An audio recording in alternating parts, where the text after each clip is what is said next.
नमस्कार, मेरा नाम डॉक्टर रुचिरा मिश्रा है। मैं बाल कैंसर रोग विशेषज्ञ हूँ। SRCC children's hospital Narayana health के साथ काम करती हूँ, हाजी अली में, बम्बई।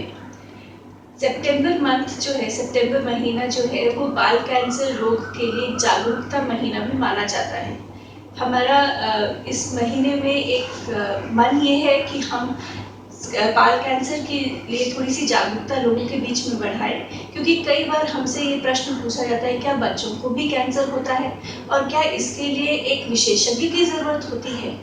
तो आज हमारे बीच हमारे पास कुछ विशेषज्ञ हैं। डॉक्टर पूर्णा कुरकुरे हैं, जो कि हमारे एसआरसीसी चिल्ड्रंस हॉस्पिटल के बाल कैंसर रोग विभाग की हेड ऑफ द डिपार्टमेंट हैं और नारायणा हेल्थ की ऑन्कोलॉजी कॉलेजियम की चेयरपर्सन भी हैं।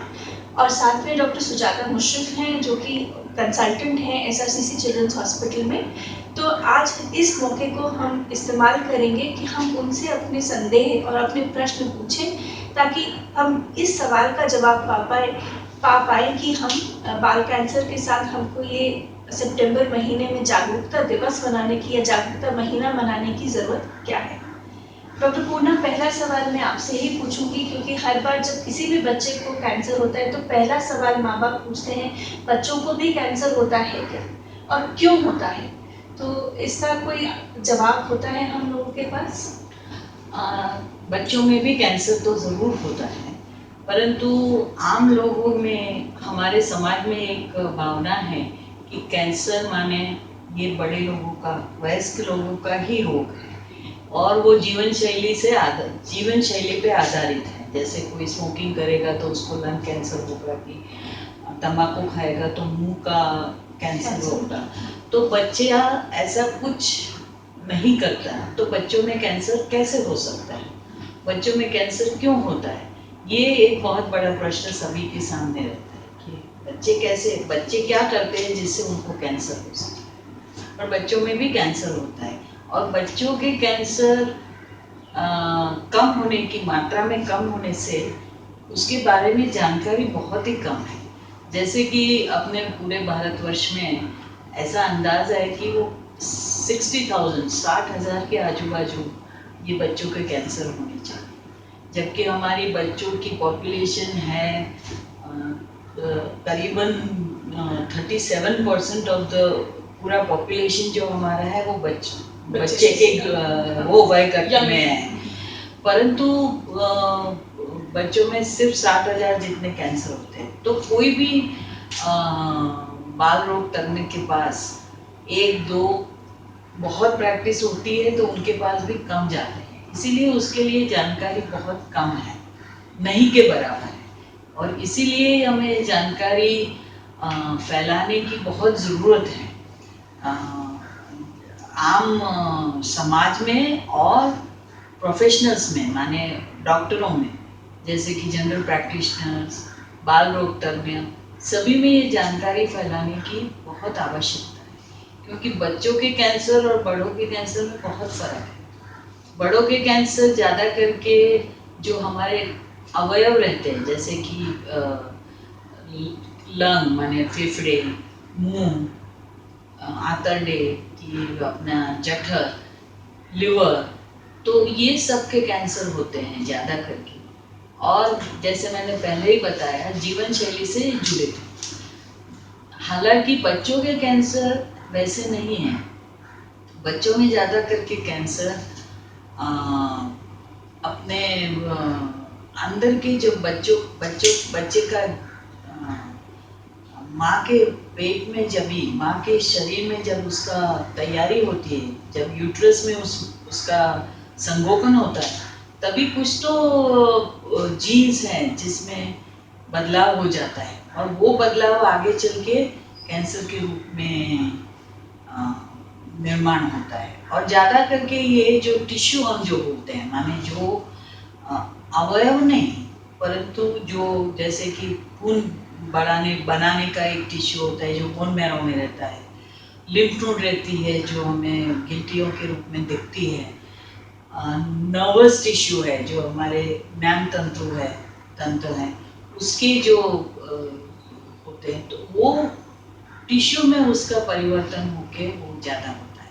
तो ये टिश्यू पूरा शरीर में सेल्स जब जुड़ते हैं तो टिश्यू बनता है, तो वो हमारे ऊपर से शरीर में पूरे भागों में अलग अलग भागों में वो बिखरे रहते हैं, और एक कैंसर बहुत रूप से हमारे सामने आता है। तो ये और एक बड़ी विटंबना है, क्योंकि ऐसा नहीं है कि ये कैंसर है तो ये इधर ही आपको लक्षण दिखेंगे। तो ये सब कारण की वजह से बच्चों के कैंसर को पकड़ना थोड़ा मुश्किल होता है, क्योंकि वो आम बीमारी जैसा लगता है, और वो पूरे शरीर में उसका किधर भी उसका उद्भव हो सकता है, और उसको वो बाहर के कोई प्रदूषण किंवा ये अपने जीवन शैली से जुड़ित नहीं है कि जिससे हमें आगामी चेतावनी मिले। तो इसीलिए ये बच्चों के कैंसर को पकड़ना बहुत मुश्किल है, और इसीलिए ये जागरूकता रहनी बहुत ज़रूरी है। और ये बच्चों का कैंसर एक डायग्नोसिस हमेशा हमारे मन में रहना चाहिए, उसे घबराना नहीं चाहिए, पर वो एक हमारे दिमाग में, डॉक्टरों के दिमाग में और माँ बाप के दिमाग में भी आना चाहिए कि ये हो सकता है। तो बच्चों के कैंसर के लक्षण कुछ हो सकते हैं जो कि आमतौर की बीमारियों जैसे भी हो सकते हैं। डॉक्टर सुजाता, वो लक्षण क्या होंगे जिन पे हमको नज़र रखनी चाहिए कि अगर ये तकलीफ़ें आ रही हैं, बार-बार आ रही हैं या लंबे टाइम तक रह रही हैं, तो कैंसर हमारे दिमाग में आना चाहिए? जी, तो अक्सर ये सारे लक्षण जो होते हैं जो साधारण बीमारियों के जैसे होते हैं, जैसे डॉक्टर रुचिना ने और डॉक्टर कुरकुरेन ने बताया अभी हमें, तो कब सोचना है कैंसर के बारे में, आइदर बच्चों के माँ बाप ने या फिर डॉक्टर ने। जैसे कोई बुखार आ रहा हो और वो बुखार इन्फेक्शन या के कारण नहीं है, पर बार बार आ रहा है, बहुत ज़्यादा टाइम के लिए आ रहा है, जैसे 2 हफ्तों से ज़्यादा बुखार आते जा रहा है, तो ये देखना ज़रूरी है कि ये कोई कैंसर की बीमारी तो नहीं चल रही बच्चे में। बच्चे का वजन घट रहा है, खाना पीना कम हो रहा है, थोड़े वक्त के लिए हर बच्चा खाता पीता नहीं है, खेलने में ज़्यादा मशगूल होता है, पर ये चलता रह रहा है, 2-3 हफ्तों के लिए चल रहा है और वजन कम हो रहा है। ये चेतावनी जैसी बात होती है। अगर छोटे बच्चों के आंखों में सफेद बिंदी दिखती है, जैसे कैमरा से फोटो ले रहे हैं और सफेद बिंदी दिख रही है, या लाइट जब आती है आंखों में तभी सफेद बिंदी दिख रही है, तो ये आंख के कैंसर, जिसको हम रेटिनोब्लास्टोमा बोलते हैं, इसका एक लक्षण हो सकता है। और एक बात होती है, जैसे बच्चा बोलता है बहुत ज्यादा सर दर्द हो रहा है, बहुत दिनों तक सर दर्द हो रहा है, बाकी कोई उल्टी या डायरिया जैसे लूज मोशंस की बीमारी नहीं होते हुए या बुखार नहीं होते हुए भी सर दर्द हो रहा है, और सर दर्द के साथ उल्टियां हो रही है, सुबह उठने पर उल्टियां हो रही है, तो ये कारण ये बच्चों के ब्रेन ट्यूमर या दिमाग में कैंसर होने का या ट्यूमर होने का लक्षण हो सकता है। अब हर सर दर्द और हर उल्टी मतलब बच्चों को दिमाग का कैंसर या ब्रेन ट्यूमर है ऐसे नहीं होता, पर अगर ये चलता रहा, 2-3 हफ्ते तक चलता रहा, ये कम नहीं हो रहा है, तो एक स्कैन करना या इसके निदान के लिए ज्यादा जोर देने की जरूरत होती है। कोई अवयव है जहाँ पे सूजन है, कोई अवयव है जहाँ पे दर्द हो रहा है बहुत दिनों तक, तो ये कैंसर का लक्षण हो सकता है। पैरों में हाथों में दर्द हो रहा है, पैरों में हाथों में दर्द के कारण बच्चा खेल नहीं रहा है, बच्चा चल नहीं पा रहा है, ये एक कारण हो सकता है। खून कम होना, जिसकी वजह से बच्चा सफेद या फीके रंग का दिखने लगता है, या फिर बच्चा गिरा नहीं है फिर भी उसके बदन पे, पैरों पे, हाथों पे से भी ज्यादा बदन पे, जैसे पेट पर हो या पीठ पर हो, काले नीले धब्बे आ रहे हैं, जैसे गिरने पर आते हैं, पर वो गिरे बिना, कोई चोट लगे बिना आ रहे हैं, तो वो लक्षण हो सकता है कि बच्चों की खून की पेशियां कम हो रही है, जैसे जिसको हम प्लेटलेट्स बोलते हैं, और जिसकी वजह से इजीली उनको ये धब्बे आ रहे हैं। तो ये सारे लक्षण हैं जिनसे हमें कैंसर की बीमारी की एक निदान हो सकता है या सोच में रखना है। कहने की बात ये है कि हमारे बच्चों को जो कैंसर के लक्षण हैं वो कोई बहुत बड़े लक्षण नहीं है, अलग से लक्षण नहीं है। ये नॉर्मल जो हर खांसी जुकाम बुखार के साथ तकलीफें आती हैं कुछ उस तरह से भी हो सकती हैं, मगर अगर ये थोड़े लंबे टाइम से ज़्यादा हो रहे 2 हफ्ते से ज़्यादा रह रही हैं तो उनका जांच करवाना बहुत ज़रूरी है। उसको हल्के में मत लीजिए और इसकी जांच करवाइए, अपने डॉक्टर से सलाह लीजिए इसके बारे में।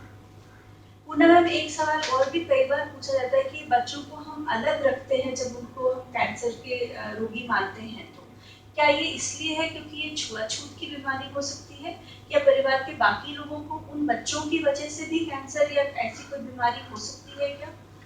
ये बहुत साधारण रीत से हर एक माँ बाप ये पूछते हैं, क्योंकि बच्चों के छोटे भाई बहन रहते हैं तो वो बोलते हैं कि ये क्या छुआछूत की बीमारी है और क्या दूसरे बच्चों को अलग रखने की ज़रूरत है। पर ये छुआछूत की बीमारी नहीं है।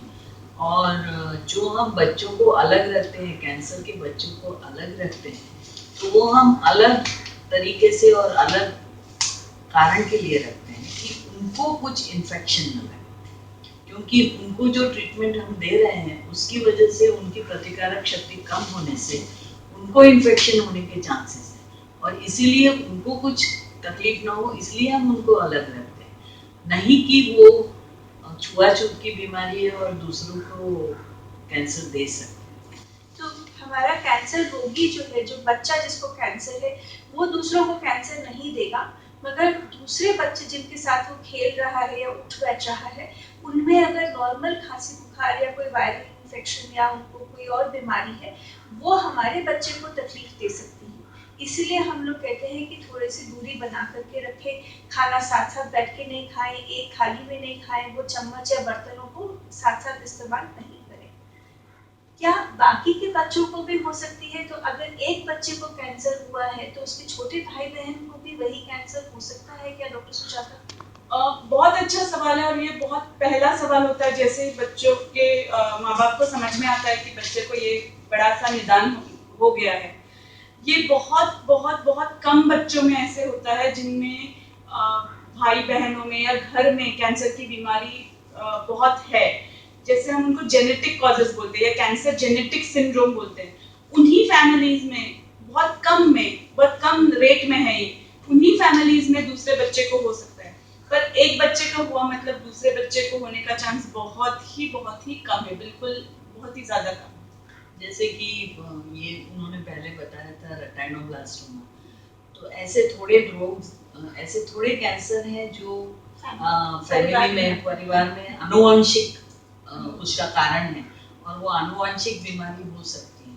तभी जाके वो जो अच्छे बच्चे हैं उनका भी अभी दिखते हैं अच्छे, उनको कुछ नहीं है, फिर भी उनकी जांच करना बहुत जरूरी है। मगर जो ज्यादातर कैंसर है वो तो परिवार में नहीं आते। पर ऐसे उसी बात पे ये भी आप आपके डॉक्टर को बताना जरूरी है, अगर आपके घर में बहुत ज्यादा फैमिली मेंबर्स है जिनमें कैंसर है तो ये माहिती या ये देना बहुत जरूरी है, ताकि हम उसकी अच्छी से जांच कर पाए। अगर वैसे कोई हिस्ट्री देते हैं आप तो उसकी अच्छे से जांच कर पाए, ताकि किसी और बच्चे में होने से पहले हम ध्यान रख सकें। मैम सब लोग कहते हैं जागरूकता बढ़ाओ, तो जागरूकता बढ़ा करके हम क्या हासिल कर पाएंगे? बच्चों के कैंसर में आपने बताया सबको कि हाँ हमको पता होना चाहिए कि बच्चों में कैंसर है, तो जागरूकता बढ़ा करके हम क्या चीज़ पाना चाहते हैं? हम जागरूकता क्यों बढ़ाना चाहते हैं कि क्योंकि अगर बच्चे की कैंसर अच्छी जल्दी से और अच्छे स्टेज में, अर्ली स्टेज में अगर हम पकड़ते हैं तो उसके लिए ट्रीटमेंट है, और ये ट्रीटमेंट इतनी अच्छी है कि 10 में से 7% माने 70 से 80% बच्चे पूरी तरह से ठीक हो सकते हैं। तो ये बहुत बड़ी चीज़ है कि हम कंट्रोल की बात नहीं कर रहे हैं, हम पूरी तरह अच्छी होने की बात कर रहे हैं। तो ये संभावना होने के कारण हम ये चाहते हैं कि कैंसर से लोग घबरा के घर में न बैठे, परंतु उसके योग्य उपचार करें। और ये जो उनको इतना अच्छा चांस है वो गवाएंगे। और ये इसमें दो चीज़ है, एक तो कैंसर से घबराए नहीं, और जल्दी जाने से और अर्ली स्टेज में उनको पकड़ने से, ट्रीटमेंट कम देने से भी अच्छे होने की संभावना है। माने प्रॉब्लम्स कम, ट्रीटमेंट आई जितनी ज़्यादा गहरी ट्रीटमेंट उतनी ज़्यादा प्रॉब्लम हो सकते हैं। तो अगर अर्ली स्टेज है तो कम ट्रीटमेंट से भी अच्छे होने की संभावना ज़्यादा है, इसीलिए जाना बहुत जरूरी है। हम आप सबको ये बात बताना चाहेंगे कि बच्चों के कैंसर में हम हमेशा क्योरेबिलिटी या क्योर या पूर्ण निदान की बात करते हैं। हमारी उम्मीद ये है कि अगर इंडिया में जैसे लाइफ एक्सपेक्टेंसी जो है, एक आम आदमी 60 से 70 साल तक जीता है, तो अगर किसी बच्चे को 4 साल या 5 साल पे कैंसर हुआ है और उसका इलाज हुआ है ठीक से, तो उम्मीद ये है कि वो भी अपनी पूरी ज़िंदगी 60 साल 70 साल तक जिएगा, और ये नहीं कि वो कैंसर से बीच में उसकी जान को खतरा होगा। तो ये ध्यान रखते हुए ये जागरूकता बढ़ानी बहुत ज़रूरी है कि अगर सही टाइम पे जल्दी इलाज किया जाए तो हमारे बच्चे ठीक हो सकते हैं। ट्रीटमेंट में हमेशा जो इलाज करते हैं तो हमेशा हर बच्चे को कीमोथेरेपी लगेगी क्या? ट्रीटमेंट को या फिर बच्चे को कैंसर ट्रीट करने के अलग अलग मोडालिटी होते हैं, जैसे इलाज के तरीके होते हैं, या फिर आप औजार बोलिए या फिर वेपन या औजार बोलिए, जिनमें होता है सर्जरी एक बहुत ज़्यादा, या ऑपरेशन जिसको बोलते हैं, बहुत ज़्यादा बड़ा औजार होता है। कीमोथेरेपी जिनमें हम दवाइयाँ देते हैं जिससे कैंसर की पेशियाँ मर जाए, वो एक होता है। रेडिएशन थेरेपी या लाइट की थेरेपी जो देते हैं वो एक औजार होता है। और अभी और बहुत सारी नई नई दवाइयाँ आ रही हैं जिनके साइड इफ़ेक्ट्स या जिनके प्रॉब्लम्स कम होते हैं, पर अच्छे उनसे उपाय हो सकते हैं। तो कौन सी स्टेज में बीमारी का निदान होता है उस बेसिस पे, और कौन सा कैंसर है उस बेसिस पे हम ये अच्छा सा एक प्लान बनाते हैं बच्चे की ट्रीटमेंट के लिए, जिसमें सर्जरी और कीमोथेरेपी हो, या सर्जरी, कीमोथेरेपी और रेडिएशन थेरेपी तीनों चीज़ें हो। सो अलग अलग कैंसर्स की अलग अलग ट्रीटमेंट प्लान होते हैं। हर एक को सब नहीं लगता। ज़्यादा करके ल्यूकीमिया जो ब्लड कैंसर है वो बहुत कॉमन है एज एक ग्रुप के हिसाब से। एक नाम है ल्यूकीमिया, और वो ज़्यादा करके लोगों को मालूम है, और वो ल्यूकीमिया लिम्फोमा ज़्यादा करके सिर्फ कीमोथेरेपी से ही ट्रीट होता है। जबकि दूसरे जो कैंसर्स हैं उसको हम सॉलिड ट्यूमर बोलते हैं, माने वो गठान है, उसकी जो ट्रीटमेंट है वो अलग से होती है। तो आमतौर पे लोगों में एक समझ है कि बच्चों के कैंसर है तो सिर्फ कीमोथेरेपी ही लगती है, तो ये सही नहीं है। जो ल्यूकीमिया लिम्फोमा है वो लिक्विड, उसको हम लिक्विड ट्यूमर बोलते हैं, उसमें सिर्फ कीमोथेरेपी लगती है। पर जो सॉलिड ट्यूमर्स है उसमें तीनों चीज़ों की ज़रूरत पड़ सकती है अलग अलग प्रकार से। तो ये डिफरेंस जानना, ये तफावत दोनों में समझना बहुत ज़रूरी है। और ल्यूकीमिया मतलब खून का कैंसर है बच्चों में। मैं ये बात ज़रूर कहना चाहूँगी कि एसआरसीसी में काम करके ये ज़रूर देखा कि सारी टीम्स जो हैं वो साथ साथ एक साथ बैठ करके हर बच्चे को डिस्कस करती हैं कि इसको किस इलाज से फ़ायदा होगा और कितने तक इलाज देना पड़ेगा। तो अगर सर्जरी की ज़रूरत है तो हमारे जो सर्जन्स हैं वो भी जुड़ते हैं हमारे साथ, हमारे रेडियोलॉजिस्ट जुड़ते हैं, हमारे कीमोथेरेपी एक्सपर्ट्स जुड़ते हैं। अगर आँख का कैंसर है तो आँख के डॉक्टर्स भी जुड़ते हैं साथ में, और सब बैठ करके एक प्लान बनाते हैं। इससे हमेशा बच्चे को फ़ायदा होगा। तो ये मल्टी मोडालिटी थेरेपी या डिफरेंट स्पेशलिटीज़ को साथ साथ यूज़ करना, उनका एक साथ बैठ करके एक प्लान बनाना हमारे बच्चों को बहुत फ़ायदा देता है।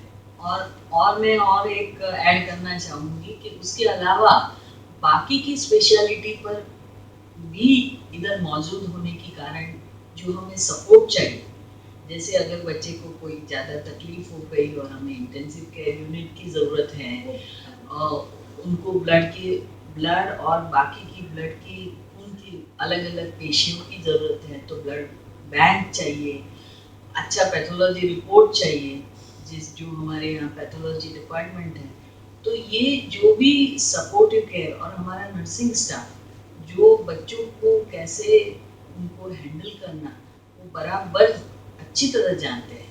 और ये स्पेशली कैंसर में जो लंबी ट्रीटमेंट चलती हैं उनके साथ कैसे बर्ताव करना चाहिए, उनको कैसे हमेशा आनंदित और ट्रीटमेंट से जुड़े रखने चाहिए, उसमें बहुत माहिर है। इसीलिए ये सब पूरी टीम जब साथ में मिलती है तभी जाके बच्चों के कैंसर का ट्रीटमेंट हो सकता है। अच्छा, मैं एक बात ऐड करना चाहूँगी कि अक्सर जब बच्चा पहली बार आता है तो हॉस्पिटल से, डॉक्टर से, नर्सेस से बहुत डरा होता है, बहुत रोता है। पहले एडमिशन में पहली दूसरी बार बहुत ही ज़्यादा रोते हैं, पर वो फिर नर्सेस से उनकी पहचान हो जाती है, उनसे अच्छे से जानने लगते हैं, हमें जानने लगते हैं और फिर काफ़ी हद तक हंसते हैं, खुश रहते हैं। उन्हें उतना रोते नहीं हैं, बल्कि थोड़ा कुछ आईडी लगा रहे तब रो रहे हैं, उनको कुछ डर लगता है तब रोते हैं, पर बाकी समय हमारे साथ खेलते कूदते हैं, बात करते हैं, उनके बर्थडेज होते हैं। तो ये एसआरसीसी बच्चों पे फोकस होता है, बच्चों का बचपना जाने ना देते हुए उनको ठीक करना ही हमारा सबका एक साथ फोकस है या केंद्र बिंदु है। ये उनका दूसरा घर हो जाता है कि जब उनकी ट्रीटमेंट होती है तो वो आना जाना रहता है और थोड़े दिनों के बाद ये हॉस्पिटल उनका दूसरा घर हो जाता है और हम सब एक परिवार के रूप में साथ मिलकर काम करते हैं। मैम कई बार लोग कहते हैं कि कैंसर में जब इलाज शुरू करते हैं तो बहुत तकलीफें होती है, साइड इफेक्ट्स बहुत होते हैं, परेशानियां बहुत आती हैं। तो ये सारी जिंदगी रहेंगी परेशानियां या कुछ टाइम के लिए है, या हमको कुछ एहतियात बरतने पड़ेंगे जिनसे ये ना हो? ऐसे कुछ है जिसमें आप सुझाव दे सकती हैं? जब ट्रीटमेंट हम देते हैं तो दो प्रकार के कॉम्प्लिकेशंस होते हैं। एक तो हम बोलते हैं एक्यूट टॉक्सिसिटी, माने जो ट्रीटमेंट से जुड़ी हुई डायरेक्टली, जैसे कि हम कीमोथेरेपी देते हैं तो बच्चा खाना थोड़ा कम खाता है, उल्टी हो सकती है और उसके खून में ऊपर नीचे होना, उसकी वजह से इन्फेक्शन होना, खून की पेशियों कम हो जाने से रक्तस्राव होना। तो ये जो सब है वो डायरेक्टली कीमोथेरेपी और ट्रीटमेंट से जुड़े थे। तो ये ट्रीटमेंट ये हम आगे से उसके लिए एंटिसिपेट, माने उसका हम मुआवरा कर सकते हैं कि ये होगा क्योंकि हम ये ट्रीटमेंट देने वाले हैं और उसके लिए हम सुसज्ज रहते हैं कि अच्छा अभी ये काउंट कम होने वाला है, पेशियाँ कम होने वाला है, तो उसको इन्फेक्शन हो सकता है तो हम क्या कर सकते हैं, रक्तस्राव हो सकता है तो हम उसको कैसे सफ़ेद पेशी दे सकते हैं। ये सब हमें जानकारी होने से हम उसके लिए सुसज्ज रहते हैं। जबकि दूसरी प्रकार की होती है उसको हम लेट इफेक्ट्स बोलते हैं। तो ये लेट इफेक्ट्स कब होती है? ट्रीटमेंट तो हमने दे दी और ट्रीटमेंट में हमने कीमोथेरेपी भी दी, सर्जरी भी करी, रेडिएशन भी दिया, पर ये तीनों का जो माहौल रहता है, तीनों के अंदर जो इंटरेक्शन होती है और वो जो बच्चा है ये चौथा, उसका शरीर कैसे उसको हैंडल करता है उसके ऊपर आता है। और ये ऐसा नहीं है कि हमने ये ट्रीटमेंट दी तो ये लेट इफेक्ट हो गई, ऐसा भी नहीं है, हर एक में अलग अलग देखने को मिलता। इसीलिए लेट इफेक्ट हम आगे से उसके लिए सुसज्ज नहीं रह सकते हैं कि हर एक में होगी ऐसा भी नहीं बोल सकते हैं, परंतु ये होने की संभावना है। तो ये उसके बारे में भी बहुत जानकारी हमें हो चुकी है, हमें मिल चुकी है, क्योंकि हमारे पास इतने सर्वाइवर्स हैं तो उनसे हम बहुत कुछ सीखे हैं कि कौन से रोग, कौन से ड्रग्स, कौन से प्रकार की ट्रीटमेंट से क्या परिणाम हो सकता है आगे चल के। क्योंकि हम बच्चे को हम बोलते हैं कि बच्चे ठीक हो जाएंगे पूर्ण रूप से, तो हमें उनकी जीवन पूरा क्वालिटी ऑफ लाइफ जिसको बोलते हैं, उनकी रहने की क्षमता उनके जीवन में पूरी तरह नॉर्मल होना चाहिए, नॉर्मल सी होनी चाहिए। तो ये हम जानते हैं और हमने बहुत कुछ उनसे ही हमने सीखा है कि ये हो सकता है। तो हम जो भी हम आगे चल के एंटिसिपेट करते हैं उसको न होने के लिए हम हमेशा ध्यान रखते हैं। जैसे कि कोई ड्रग से, जैसे एट्रियोमाइसिन जैसा एक ड्रग है जिससे हार्ट पे असर हो सकता है, तो हम क्या करते हैं, हम टूरी को करके जो जांच है वो हम हमेशा योग्य टाइम पे, नॉट पहली बार करते हैं, पीछे जब डोज करीब आता है उसका, तो हमें जानकारी है कि ये इतने डोज तक हम आराम से दे सकते हैं और इसके बाद ये चांसेस ज़्यादा है, तो हम अवॉइड करते हैं। तो ये हमारी कीमोथेरेपी वगैरह में भी हम इतना बदलाव लाते हैं जिससे कि हम ये स्थिति पे ना पहुंचे और ये बाद में तकलीफें आए, ये स्थिति पे हम ना पहुंचे। मैडम एक सवाल ये है कि अक्सर पेरेंट्स कहते हैं बच्चों के कि इतने छोटे बच्चे को कीमोथेरेपी देंगे, इतने छोटे बच्चे को लाइट देंगे, उनको बाकी आसपास पड़ोस वाले पहचान वाले लोग बोलते हैं ऐसे तो नहीं करना, कीमोथेरेपी अच्छी नहीं होती, बहुत परेशानियां होती है, उन्होंने देखे होते हैं बड़ों में बहुत परेशानियां होंगी। तो आपका इतने सालों के एक्सपीरियंस में आपका इस बारे में क्या कहना है? जब हम माँ बाप को डर तो लगता है, पर हम उनको बताते हैं कि ये बच्चे जो हैं ये एकदम माने उनका ये बढ़ने की उम्र है, तो उनके सेल्स, उनका शरीर बहुत लवचिक है, और जब भी हम कीमोथेरेपी देते हैं तो जो बड़ों में प्रॉब्लम होते हैं उतने बच्चों में प्रॉब्लम होते नहीं है, क्योंकि उनका शारीरिक रिस्पॉन्स, उनका जो अंदर का जो रिस्पॉन्स है वो बहुत अच्छा होता है। आज जो बच्चा खाता नहीं है, 4 दिन में वो इतना खाता है और वो 500 ग्राम 1 किलो वजन बढ़ा के आता है नेक्स्ट सेकंड। तो ये जो, क्योंकि बच्चों का शरीर अभी तक उनको जो एजिंग प्रोसेस जो हम बोलते हैं, जो कुदरती शिथिलता जो आती है वो उनमें नहीं है। उनका शरीर बहुत ही लवचिक है और इसीलिए उनका रिस्पॉन्स भी उतना ही जल्दी से आता है। अगर बच्चा बीमार भी है तो भी कीमोथेरेपी दे के घर गया थोड़े ही दिनों में तो फिर से सुसज्ज होकर आ जाता है। बिल्कुल, और इसी कारण हम उनको काफी अच्छा डोज कीमोथेरेपी का दे सकते हैं, और इसीलिए बच्चों और बड़ों के कैंसर में क्योर का रेट बच्चों में ज्यादा होता है, क्योंकि वो बड़ा डोज कैंसर दवाइयों का भी अच्छे से हैंडल कर पाते हैं। कुछ साइड इफेक्ट्स ऐसे होंगे जो कि रहेंगे आपके साथ। हो सकता है कि आपके सुनने की शक्ति में फर्क आए, या जैसे मैम ने कहा कि हार्ट में प्रॉब्लम्स आ सकती हैं बाद में कभी। कुछ लोगों में हम बात करते हैं कि उनके बच्चे होने की शक्ति में भी क्षमता में फर्क आता है, कि हो सकता है उनके अपने बच्चे खुद ना हो। मगर आप ये भी सोचिए कि हम उस समय उस बच्चे की जान बचाने की कोशिश कर रहे हैं। अगर वो 20, 22, 25 साल का होगा तब जाकर के उसको ये तकलीफें देखेंगी, तो वो उस समय उसके साथ हम जूझ सकते हैं, उसके साथ उसका एक निदान ढूंढ सकते हैं। पर इस समय हमारा मकसद है कि हम उसकी जान बचा पाए और उसको एक व्यस्त होने तक की नौबत पे ले आए जब हम उस बारे में सोचेंगे। तो आप साइड इफेक्ट से मत घबराइए, ये मत सोचिए कि हम साइड इफेक्ट्स को कैसे झेलेंगे। हमको जो अभी सोचना ये है कि हमको इस बड़ी बीमारी से लड़ाई करना है और उससे जीत पानी है। अगर जिएंगे तो साइड इफेक्ट्स का सोचने की बात आएगी। अगर बच्चा मर जाए कैंसर की वजह से तो साइड इफेक्ट्स की बात ही नहीं है। मैम बहुत सारे सर्वाइवर्स अब आ रहे हैं, हम देख रहे हैं कि हमारे बच्चे जो हैं वो व्यस्त होते जा रहे हैं, सोसाइटी में वापस जुड़ना चाहते हैं और सोसाइटी का एक अंग बनना चाहते हैं।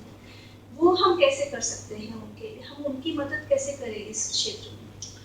तो ये चाइल्डहुड कैंसर सर्वाइवरशिप जो हम बोलते हैं, जो बच्चे अच्छे हो जाते हैं, वो एक बहुत बड़ा हिस्सा है ट्रीटमेंट का। जैसे ट्रीटमेंट है वैसा ही ये बहुत बड़ा हिस्सा है, क्योंकि चाइल्डहुड कैंसर 70 से 80% अच्छे होने की संभावना है। तो ये उसमें 2 चीज़ें, एक तो है ये लेट इफेक्ट जिसके बारे में मैंने बताया कि अगर किसी को जो प्रकार की ट्रीटमेंट मिली है तो उसके लेट इफेक्ट होते हैं कि नहीं, उसके ऊपर नज़र रखनी चाहिए, जिससे कि अगर कुछ है तो उसको हम तभी हैंडल करें और उसको आगे बढ़ने न दें। दूसरा है, ये तो हो गई मेडिकल साइड, और मेडिकल साइड हम कर भी लें तो भी जो ये आफ्टर कैंसर एक्सपीरियंस जो रहता है बच्चों में, वो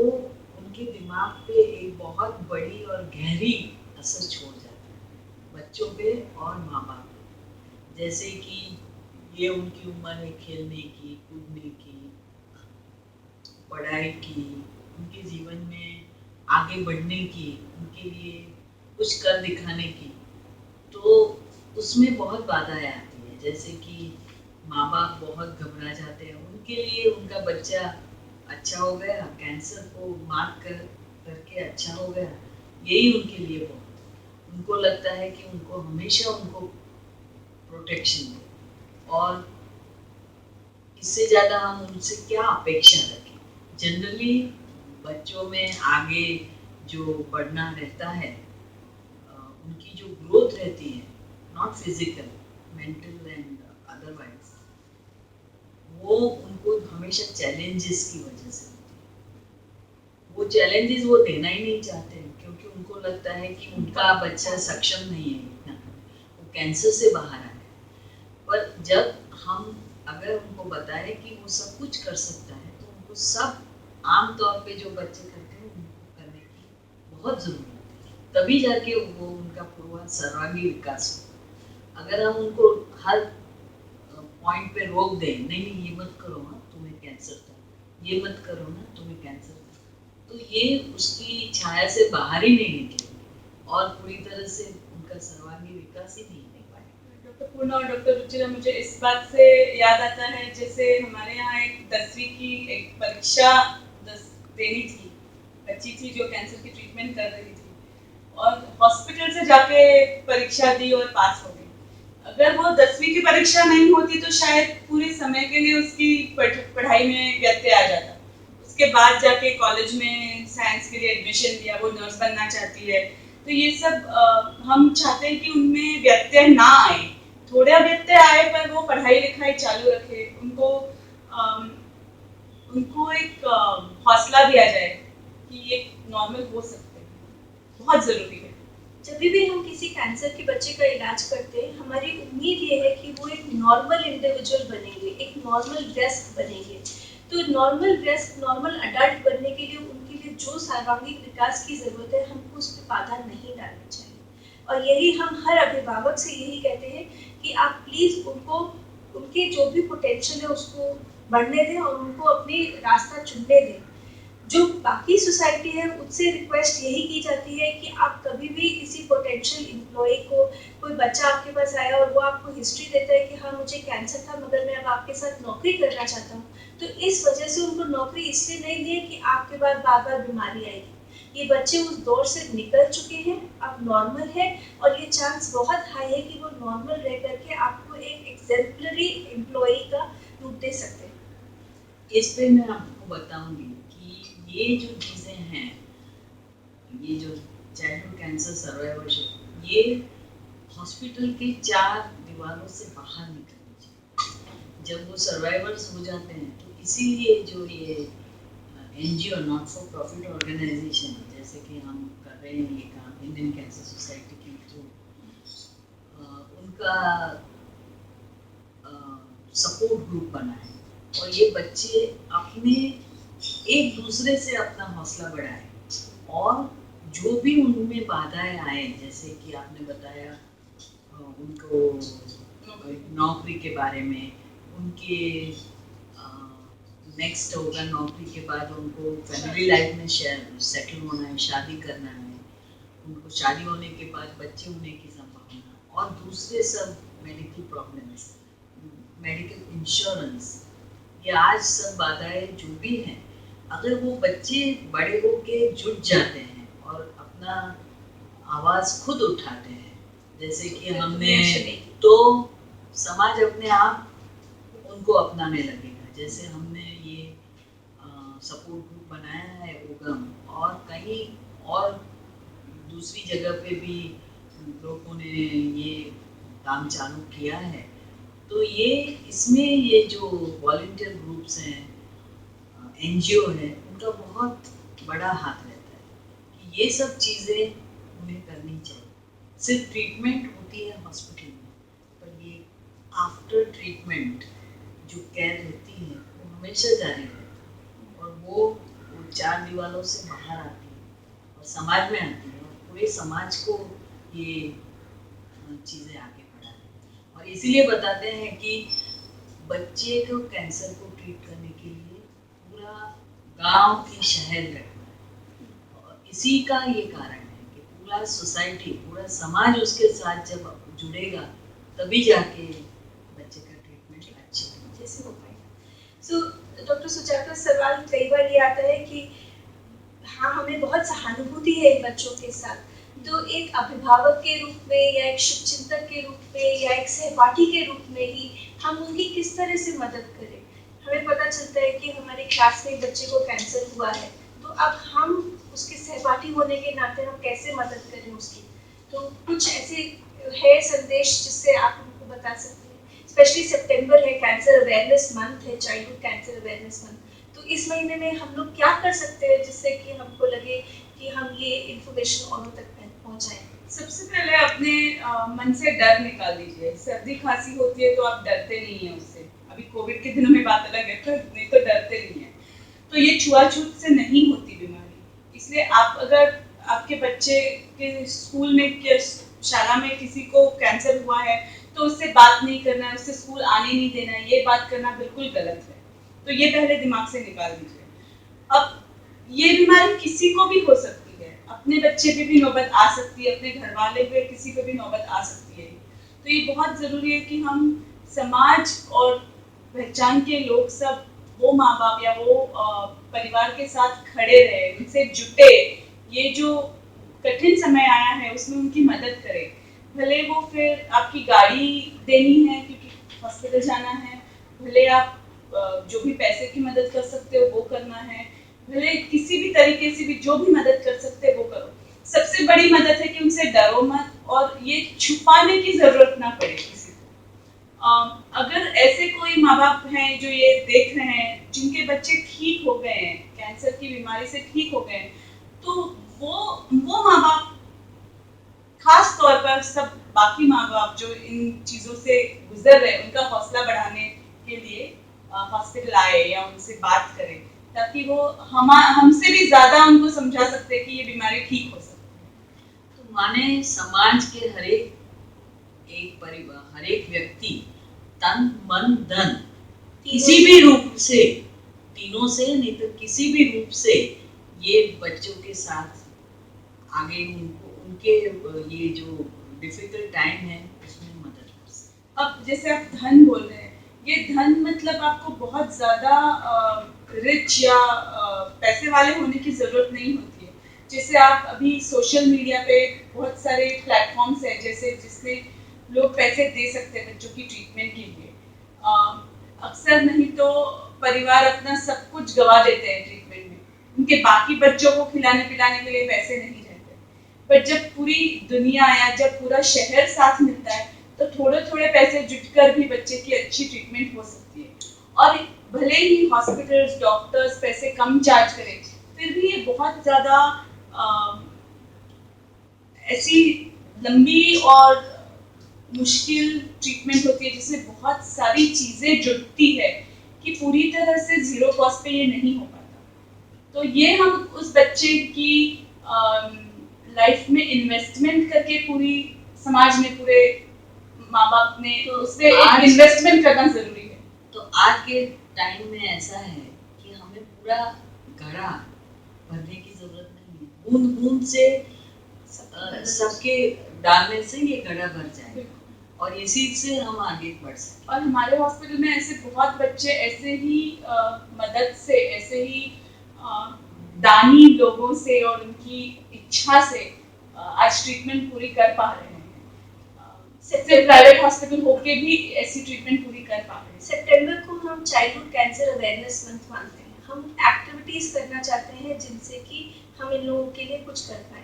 एक सिंपल सा स्टेप है जिसमें हम कहते हैं गो गोल्डन फॉर कैंसर। जैसे आप देख रहे हो कि आज हम तीनों ने कुछ गोल्डन साड़ी पहनी हुई है, तो आप भी ये कर सकते हैं। You can wear a golden ribbon and you can go golden for cancer. आप अपने सोशल मीडिया पेज पे अपना डीपी चेंज कर सकते हैं and support the children with cancer by this. School children can start a fundraiser for their colleagues and do it. There are lots of avenues over there. You can support some NGO जो कि cancer के बच्चों के साथ काम कर रहा है। तो रास्ते अनेक हैं, आपके मन में चाह होनी चाहिए उसको काम करने के लिए। एक आखिरी सवाल मैम, क्योंकि सुजाता ने कोविड का मेंशन किया था, कोविड के होने की वजह से क्या कैंसर के इलाज में, स्पेशली बच्चों के कैंसर के इलाज में परिवर्तन आया है? ये जो अभी तक कैंसर को हम बिग सी बोलते हैं, अभी ये बिग सी को बिग ब्रदर मिल गया, मैं ऐसा बोलूँगी, दूसरा सी आ गया। तो कोरोना और कैंसर ये दोनों साथ साथ रहते हैं, और कोरोना की वजह से कैंसर की ट्रीटमेंट नहीं करना ये तो बहुत गलत बात है। लोग घबरा के डॉक्टर के पास जाते ही नहीं है, हॉस्पिटल में जाने का भी सोचते नहीं है। परंतु ये बताया है कि बच्चों में ओवरऑल कोविड का प्रॉब्लम कम है, जितना बड़ों में नहीं है। और अगर उनमें होता भी है तो आपने भी देखा है हमारे डिपार्टमेंट में कितने बच्चे कैंसर की ट्रीटमेंट लेते थे और आगे थे, कितने अभी तक हो गए हैं? 5 कितने? 5 अभी तक पॉजिटिव आए हैं पिछले 5 महीने में। और सबके सब कोविड नेगेटिव हो गए। तो ऐसा नहीं है कि वो कोविड पॉजिटिव हो गए तो उनकी कैंसर की ट्रीटमेंट हो गई है, कि वो कोविड बहुत बढ़ गया है और उसकी वजह से बच्चों में प्रॉब्लम आई है, ऐसा नहीं है। और ये कोविड का जो हवा फैला है उसकी वजह से बहुत नुकसान हो सकता है, क्योंकि अगर बच्चे के पेट में गांठ है, डॉक्टर बताते हैं कि छोटी है, आप जाइए और इलाज, शायद ये हो सकता है कैंसर, इलाज करवाइए। पर माँ बाप हॉस्पिटल में आने से घबराते हैं, तो वो छोटी गांठ तो रुकने वाली नहीं, वो बड़ी होने वाली है और आगे जाके वो कठिनाई दे सकती है ट्रीटमेंट। तो जो करना है अपना, अभी हम सब कोरोना से वाकिफ हो चुके हैं कि ये तो रहने वाला है इधर हमारा साथी होके, और उसके साथ साथ हमें अपना जीवन आगे बढ़ाना है। तो यही प्रिंसिपल कैंसर और बच्चों के कैंसर में भी हो सकता है कि जो ट्रीटमेंट हमें करनी है वो तो करनी है, क्योंकि कैंसर, बच्चों के कैंसर का एक और गुणधर्म है कि वो बहुत जल्दी आगे बढ़ते, धीरे धीरे नहीं बढ़ते। जैसे कि अगर ल्यूकीमिया का पेशेंट है, अगर हम 15 से 20 दिन में ट्रीटमेंट ज़्यादा से ज़्यादा, तो मैं उसका सीरियस हो जाने का चांसेस बहुत है। इसीलिए जो करना है वो तो करना ही है। और जैसे मैडम हम हर दिन हम यहाँ पे कैंसर के बच्चों के लिए केयर करने के लिए आ रहे हैं, हमारे परिवारों के पास वापस जा रहे हैं, डर के घर पे तो नहीं बैठे, तो सावधानी रखकर सावधानी से चालू ही रहा है, हॉस्पिटल एक दिन भी बंद नहीं हुआ है। सावधानी में सुरक्षा है, ये बात हमेशा हमको याद रखनी है। हम वैसे भी अपने कैंसर के बच्चों को बोलते हैं कि आपको अपने हाथ साफ रखने हैं, आपको मुंह पे मास्क पहन के जाना है, अगर आप बाहर कहीं जा रहे हैं, भीड़ भाड़ वाले इलाकों में नहीं जाना है। तो ये सावधानियां हम इस स्टेज पे भी अभी भी बरत रहे हैं। हमको ये ध्यान रखना है कि हम किसी भी तरह से इलाज को नहीं छोड़ेंगे। कैंसर की क्योरेबिलिटी या कैंसर का इलाज जो है, उसके जो आउटकम्स हैं, जो वो है, वो तभी अच्छे हैं जब हम उसको जल्दी पकड़ें और टाइम से उसका इलाज कर पाएँ। तो ये मत सोचिए कि अगर हम देर करेंगे तो भी इलाज हो पाएगा, जितना देर करेंगे उतना हमारा नुकसान बढ़ेगा। तो इसके साथ हम ये सेशन समाप्त करना चाहेंगे। हम आप लोग का बहुत धन्यवाद देते हैं कि आप लोग इतनी देर तक हमारे साथ जुड़े रहे, हम लोग की बातें सुनते रहे। आपके जो सवाल हैं हम कोशिश करेंगे कि हम उनका जवाब दे पाएँ और आगे इस कार्यक्रम को अगले फिर एक बार किसी और सेशन के रूप में आगे बढ़ाएंगे। धन्यवाद। Thank you.